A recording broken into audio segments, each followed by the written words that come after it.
A situação que aconteceu ali no Novo Testamento. Estevão e a igreja que tem a sua fé contestada. Pode ler, irmãos, qualquer um. Que coisa linda, tremenda e maravilhosa que nós aprendemos com Estevão. Voltando um pouquinho o que o presbítero Breno leu. Obrigada, tá, Breno? A fé será colocada à prova é a resposta número 1, sem espaço para indecisão. Além disso, Estevão nos ensina que todo cristão deve saber e defender a sua fé. Irmãos, isso é muito sério. Se eu abrisse aqui um espaço para perguntar como cada um de nós defendemos a nossa fé em rápidas palavras, como que você pode me responder? Em que um homem, lá em João 3,16, que diz que Deus amou o mundo de tal maneira que deu o seu único Filho unigênito, para que todo aquele que nele crê não pereça, mas tenha a vida eterna.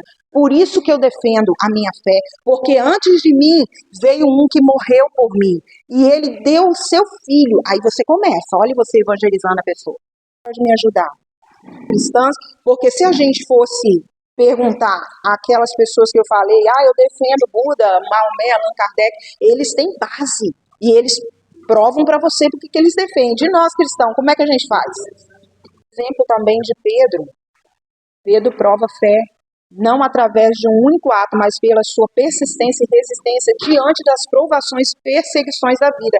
Uma da forma dele provar e defender a fé dele foi sendo perseguido até a morte, no caso de Estevão. E como vários outros discípulos. Que o Senhor nos guarde, nos livre, que nós não precisamos passar por isso para confiar em Deus, mesmo em meio ao sofrimento, que se entregam em várias situações, em vez de voltarem para o mal, demonstrando assim a sua autenticidade e força no seu amor por Jesus. Isso pode acontecer com qualquer um de nós. Irmã Vanusa, eu não fui confrontado, não queria me apedrejar, mas eu passei por uma situação de sofrimento, de dor, de dificuldade, e ali eu provei que realmente eu quero defender a minha fé, que Jesus morreu por mim, que ele levou na cruz. Então, assim como Pedro, Estevão também é um exemplo de coragem, mostrando que tanto o cristão quanto a igreja devem estar disposto a permanecer firme, mesmo que isso signifique perder a liberdade ou até a própria vida. O segredo é permanecer firme, porque se em algum momento a gente fraquejar, irmãos, a gente não consegue. Pode ser que sim, mas o ideal é se permanecer firme na fé. E quando você tiver dificuldade, peça alguém. A palavra de Deus diz, levai as cargas um dos outros, é um ajudando o outro. Pode falar, pode me ajudar. Cristãs, porque se a gente fosse perguntar àquelas pessoas que eu falei, eu defendo Buda, Maomé, Allan Kardec, eles têm base, e eles provam para você porque que eles defendem. E nós cristãos, como é que a gente faz? Então Deus não força ninguém a crer, porque milhares e milhares de pessoas não querem Jesus, nem tampouco condena sem lhe dar antes a oportunidade. Ninguém vai poder bater no peito e dizer, não, ninguém nunca me falou de Jesus. Não, falou. Mas e agora, o que eu faço? Não, você teve a oportunidade e agora você não quis. Então apartai-vos de mim para o fogo eterno. Isso vai acontecer, é triste, mas é verdade.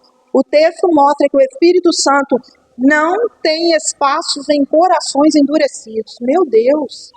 Porque o homem, o ser humano, ele tem um coração duro. Então nós precisamos orar, Senhor, quebra esse coração de pedra. Só o Senhor tem esse poder através do Espírito Santo. Porém, em determinados casos, esse coração vai continuar de pedra. Não vai endurecer, não vai amolecer. Mas independente disso, irmãos, às vezes dá uma tristeza dentro do nosso coração pensar assim, né? Mas independente disso, precisamos pregar e continuar evangelizando e defendendo a nossa fé. Estevão defendeu o evangelho. Que coisa linda, tremenda e maravilhosa que nós aprendemos com Estevão. Voltando um pouquinho o que o presbítero Breno leu. Obrigada, tá, Breno? A fé será colocada à prova é a resposta número 1, sem espaço para indecisão. Além disso, Estevão nos ensina que todo cristão deve saber e defender a sua fé. Irmãos, isso é muito sério. Se eu abrisse aqui um espaço para perguntar como cada um de nós defendemos a nossa fé em rápidas palavras, como que você pode me responder? Em que um homem, lá em João 3,16, que diz que Deus amou o mundo de tal maneira que deu o seu único Filho unigênito, para que todo aquele que nele crê não pereça, mas tenha a vida eterna. Por isso que eu defendo a minha fé, porque antes de mim veio um que morreu por mim, e ele deu o seu Filho. Aí você começa, olha você evangelizando a pessoa.